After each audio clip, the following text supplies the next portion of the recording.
নমস্কাৰ মৰমৰ ছাত্ৰ ছাত্ৰীসকল আহোম ক্লাছেছ ইউটিউব চেনেলটোত আপোনালোকৰ স্বাগতম জনাইছোঁ। আজি মই তোমালোকৰ কাৰণে এইটো ভিডিঅ'ত লৈ আহিছোঁ ক্লাছ 7ৰ ছায়েন্সৰ সকলোখিনি কুৱেশ্যন এনচাৰ। আমাৰ পাৰ্ট নম্বৰ কিমান আছে 1ৰ। পাৰ্ট নম্বৰ 1ত যিমানখিনি তোমালোকৰ ক্ৰিয়াকলাপৰ কুৱেশ্যন এনচাৰ আছে সকলোখিনি মই লৈ আহিছোঁ ইয়াত। তোমালোকে জাষ্ট ভিডিঅ'টো চাই থাকা স্কিপ নকৰাকৈ। আমাৰ পাৰ্টটোৰ নাম কি আছে?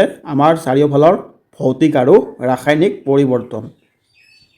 ইয়াত তোমালোকে চোৱা কি দিয়া আছে। প্ৰথমতে কি দিয়া আছে আমাৰ অনুশীলনী কুৱেশ্যনখিনি।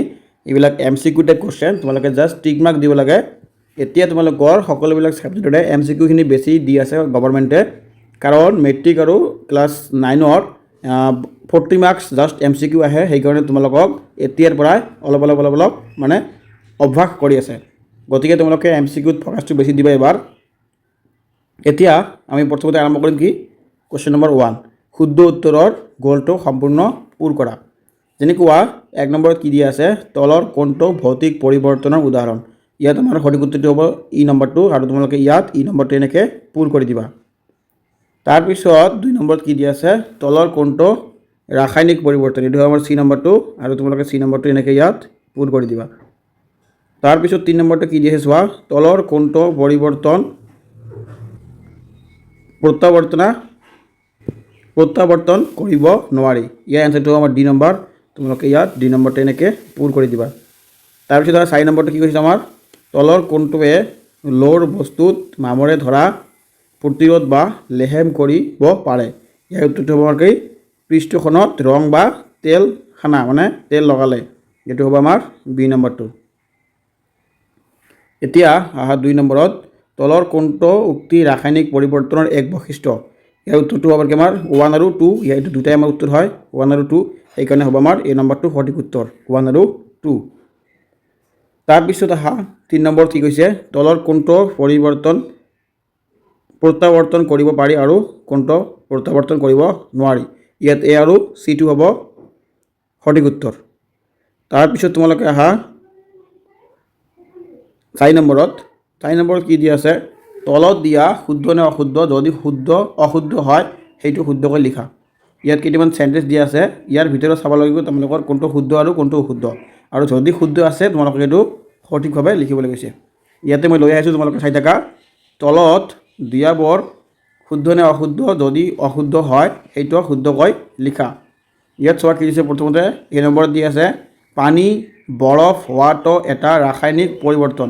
এইটো হ'ব কি আমাৰ অশুদ্ধ, উত্তৰ হ'ব অশুদ্ধ। যেনেকুৱা দি আছে শুদ্ধ ৰূপত কি আছে? কি পানী বৰফ হোৱাটো এটা ভৌতিক পৰিৱৰ্তন।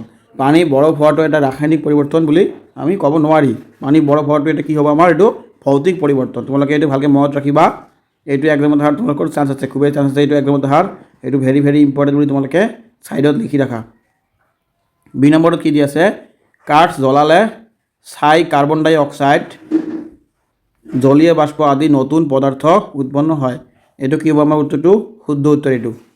তাৰপিছত চি নম্বৰটো কাগজ ফাটি যোৱাটো এটা ভৌতিক পৰিৱৰ্তন। এইটো হ'ব আমাৰ শুদ্ধ উত্তৰ। ডি নম্বৰটো কি হ'ব চোৱা তোমালোকে? পানী ভাপ হোৱাটো এটা ৰাসায়নিক পৰিৱৰ্তন। এইটো কি আছে আমাৰ? এইটো হ'ব আমাৰ অশুদ্ধ। কিয় অশুদ্ধ হয় তোমালোকে কৈ দিছোঁ মই।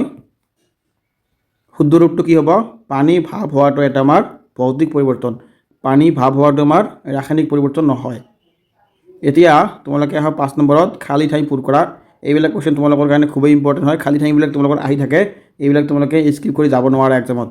ইয়াত কি কৈছে? লহত মামৰে ধৰাটো এটা ৰাসায়নিক পৰিৱৰ্তন আৰু এইটো উভয়মুখী হ'ব নোৱাৰে। যিবিলাক মই ৰঙাকৈ লৈ আহিছোঁ এইবিলাক তোমালোকে কিতাপত চাবা, তাতে ড্ৰেছ দিয়া আছে, খালী ড্ৰেছ, তাতে তোমালোকে লিখি দিবা। তাৰপিছত বি নম্বৰত পানীত নিমখ দ্ৰৱীভূত কৰাটো এটা ভৌতিক পৰিৱৰ্তন, কাৰণ কোনো নতুন পদাৰ্থ গঠন নহয়। চি নম্বৰটো কি কৈছে? ভাত ৰন্ধা প্ৰক্ৰিয়াটো এটা ৰাসায়নিক প্ৰৱৰ্তন। তাৰপিছত আছে ডি নম্বৰটো কি আমাৰ? মাখন গলি যোৱাটো এটা ভৌতিক পৰিৱৰ্তন, কিন্তু মাখন জ্বলোৱাটো এটা ৰাসায়নিক পৰিৱৰ্তন। এতিয়া তোমালোকে 6 নম্বৰ কাগজ ফালি পেলোৱা আৰু কাগজ জ্বলোৱা একে ধৰণৰ পৰিৱৰ্তন নেকি? কাৰণ দৰ্শোৱা। এইটো হ'ব কি? আমাৰ উত্তৰটো হ'ব নহয়।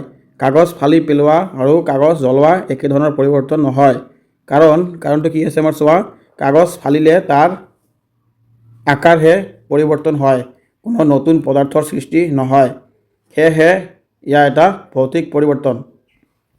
আনহাতে কাগজ জ্বলালে ছাই আৰু ধোঁৱাৰ দৰে নতুন পদাৰ্থৰ সৃষ্টি হয়, যাক পুনৰ আগৰ অৱস্থালৈ ঘূৰি আনিব নোৱাৰি। সেয়েহে ইয়াৰ এটা ৰাসায়নিক পৰিৱৰ্তন। 7 নম্বৰত কি দিছে? মামৰে ধৰা লৌহক পুনৰ লোহালৈ পৰিৱৰ্তন কৰিব পাৰিনে? মামৰে ধৰাটো এটা প্ৰত্যাৱৰ্তী পৰিৱৰ্তন নে অপ্ৰত্যাৱৰ্তী পৰিৱৰ্তন ব্যাখ্যা কৰা। উত্তৰটো কি হ'ব আমাৰ চোৱা। মামৰে ধৰা লৌহক সহজে পুনৰ আগৰ লোহালৈ পৰিৱৰ্তন কৰিব নোৱাৰি। মামৰে ধৰাটো এটা অপ্ৰত্যাৱৰ্তী পৰিৱৰ্তন। ব্যাখ্যাত চোৱা কি দিছে? যেতিয়া লোহা জলীয় বাষ্প আৰু অক্সিজেনৰ সংস্পৰ্শলৈ আহে তেতিয়া ইয়াৰ ওপৰত আইৰণ অক্সাইডৰ এটা তৰপ পৰে, যাক মামৰ বুলি কোৱা হয়। যিহেতু এই প্ৰক্ৰিয়াত এটা সম্পূৰ্ণ নতুন ধৰ্মৰ পদাৰ্থৰ সৃষ্টি হয় আৰু ইয়াক বিপৰীতমুখী কৰি আগৰ লোহাখিনি ঘূৰাই পাব নোৱাৰি, সেয়েহে ই এটা ৰাসায়নিক তথা অপ্ৰত্যাৱৰ্তী পৰিৱৰ্তন। এতিয়া তোমালোকে অহা কুৱেশ্যন নম্বৰ 8 লৈ। কুৱেশ্যন নম্বৰ 8টো কি হৈছে চোৱা তোমালোকে। মমবাতি জ্বলোৱাৰ সময়ত মম গলি যোৱা আৰু মম জ্বলি যোৱা এই দুটাৰ কোনটো ভৌতিক আৰু কোনটো ৰাসায়নিক পৰিৱৰ্তন? ইয়াত চোৱা প্ৰথমত কি দিয়া আছে আমাৰ মম গলি যোৱা। এইটো এটা ভৌতিক পৰিৱৰ্তন, কাৰণ ইয়াত মমৰ অৱস্থাহে সলনি হয় কঠিনৰ পৰা তৰল, কিন্তু কোনো নতুন পদাৰ্থৰ সৃষ্টি নহয়। চেঁচা হ'লে ই পুনৰ কঠিন মম হৈ পৰে। তাৰপিছত চোৱা মম জ্বলি যোৱা। এইটো হ'ব কিমান? Burning of wax. এইটো এটা ৰাসায়নিক পৰিৱৰ্তন, কাৰণ মম জ্বলিলে কাৰ্বন ডাই অক্সাইড, পানীৰ ভাপ আৰু পোহৰ উৎপন্ন হয়। ইয়াক পুনৰ আগৰ অৱস্থালৈ ঘূৰাই আনিব নোৱাৰি। তাৰপিছত তোমালোকে অহা কুৱেশ্যন নম্বৰ 9। বান্ধনিত থকা সঠিক বিকল্প বাছি উলিওৱা। ইয়াত চোৱা কি দিছে? কাহিনীটো কি দিছে তোমালোকে চোৱা। এটা উপযুক্ত নাম হ'ব পাৰে গড় আৰু মিঠাই প্ৰস্তুতকৰণ। যেনেকুৱা 1 নম্বৰ 1ত কি দি আছে? এজন কৃষকে সতেজ কুঁহিয়াৰ ৰস সংগ্ৰহ কৰি ভৌতিক পৰিৱৰ্তন হয় এইটো। তাৰপিছত 2 নম্বৰত কি দি আছে? তেখেতে ৰাসায়নিক উতলাই গুড় তৈয়াৰ কৰে। এইটো হ'ব ৰাসায়নিক পৰিৱৰ্তন, তাপৰ বাবে ৰাসায়নিক গঠন সলনি হয়। 3 নম্বৰত কি দি আছে? পাছত গুড় খুন্দি গুড়ি কৰে। এইটো হ'ব কি আমাৰ ভৌতিক পৰিৱৰ্তন। এইটো 4 নম্বৰত কি দিছে? গুড় গৰম কৰি বাদামৰ সৈতে মিহলাই চিকি তৈয়াৰ কৰে। এইটো হ'ব কি আমাৰ ৰাসায়নিক পৰিৱৰ্তন। এতিয়া আহা তোমালোকে প্ৰশ্ন নম্বৰ 10। ভৌতিক এ, ৰাসায়নিক বি আৰু উভয়বিধ হ'ব চি পৰিৱৰ্তন হিচাপে চিনাক্ত কৰা। ইয়াত চোৱা গাখীৰ ঠাণ্ডা কৰি আইচক্ৰীমলৈ পৰিণত কৰা হয়। এইটো হ'ব আমাৰ এ। 2 নম্বৰ কি দি আছে? উদ্ভিদৰ সকলো সালোক সংশ্লেষণ প্ৰক্ৰিয়া বি ৰাসায়নিক। এইটো হ'ব কি আমাৰ চি নম্বৰ এ। 3 নম্বৰটো সোণ গলোৱা এ ভৌতিক। 4 নম্বৰটো যে কাগজ জ্বলোৱা বি ৰাসায়নিক। 5 নম্বৰত কি দি আছে আমাৰ? কাঁচৰ বটল ভাঙি যোৱা এ ভৌতিক। জলীয় ভাপক ঘনীভূত কৰা এইটো হ'ব এ ভৌতিক। ভাত ৰন্ধা বি ৰাসায়নিক। জুই শলাৰ কাঠি জ্বলোৱা এইটো হ'ব কি বি ৰাসায়নিক। এতিয়া আহা তোমালোকে প্ৰশ্ন নম্বৰ 11। কাৰ্বন ডাই অক্সাইড গেছৰ নিৰ্গমৰ পৰীক্ষা। ইয়াত চোৱা কি দিছে? এ নম্বৰত কি দি আছে আমাৰ? বেকিং সোডা প্লাছ নেমু টেঙাৰ ৰস কাৰ্বন ডাই অক্সাইড CO2 নিৰ্গত হয়। বি নম্বৰত কি দি আছে? চেনি প্লাছ পানী কোনো গেছ নিৰ্গত নহয়। এইটো হ'ব কি আমাৰ ভৌতিক পৰিৱৰ্তন। তাৰপিছত চোৱা চি নম্বৰত কি দি আছে? ভিনেগাৰ প্লাছ কাপৰ ধোৱা সোডা এইটো হ'ব কাৰ্বন ডাই অক্সাইড CO2 নিৰ্গত হয়। 2 নম্বৰত কি দি আছে? নিমখ পানী কোনো গেছ নিৰ্গত নহয়। তাৰপিছত চোৱা কি দিছে? কোনবোৰ ক্ষেত্ৰত চূণৰ পানী গাখীৰৰ দৰে বগা হ'ব? এইটো হ'ব আমাৰ এ আৰু চিৰ ক্ষেত্ৰত। সাধাৰণ ৰাসায়নিক বিক্ৰিয়াৰ কাৰণটো লিখা।